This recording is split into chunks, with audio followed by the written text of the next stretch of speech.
A pilot project that's putting a life-saving antidote in the hands of family members of drug users appears to be paying off. Naloxone, known under its brand name of Narcan, is a nasal spray that is being credited with reviving overdose victims. WMTW News 8's Jim Keithley joins us now live in the studio with this special report. Jim. Well, Steve, Maine General Medical Center up in Augusta handed out more than 500 kits to families of high-risk patients who have a history of drug addiction. The result? Lives are being saved. Tonight, a retired math teacher tells his story of how his son might be alive today if Narcan was available to the emergency responders who rushed to his son's aid.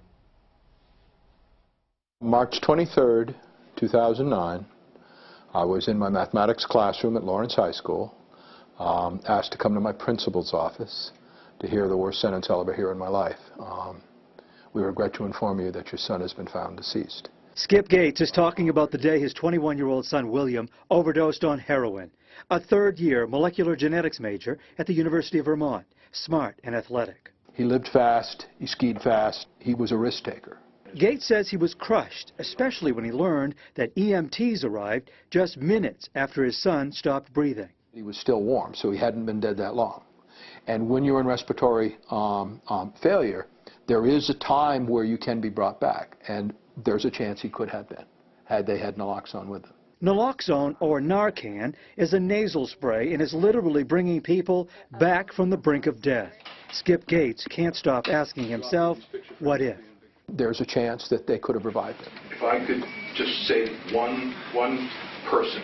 Last spring, Gates took his story to the State House when the Maine legislature approved, despite objections from Governor Paul LePage, a new law allowing people access to Narcan so they could administer it to family members in the event of an overdose situation.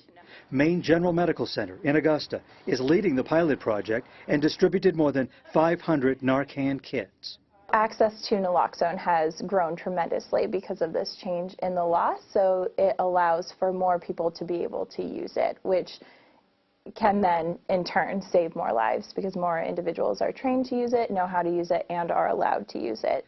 In the first months of the program, 10 people have been saved by family members, and now more kits are getting into the hands of police officers and sheriff's deputies. Ambulance crews have been using naloxone for years, even in small Maine towns like Winthrop, where Aaron White is an advanced EMT.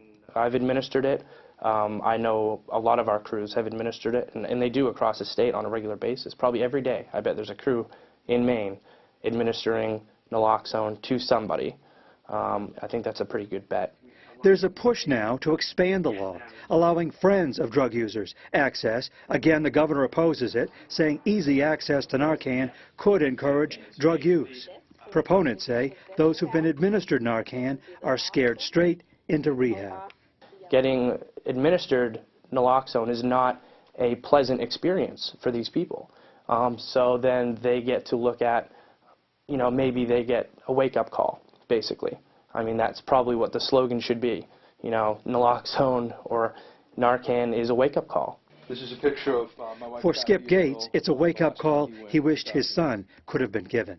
Loss of a child isn't anything you get over. You learn to live with a hole in your heart. It's with you all the time. It's been almost 6 years. Sometimes it seems like 6 minutes. I still wake up crying at night. And Gates says he's spoken with the U.S. Attorney General Eric Holder, and they each share the same goal, making Narcan available over the counter someday, so even more lives can be saved. We're live in the studio. Jim Keithley, WMTW News 8.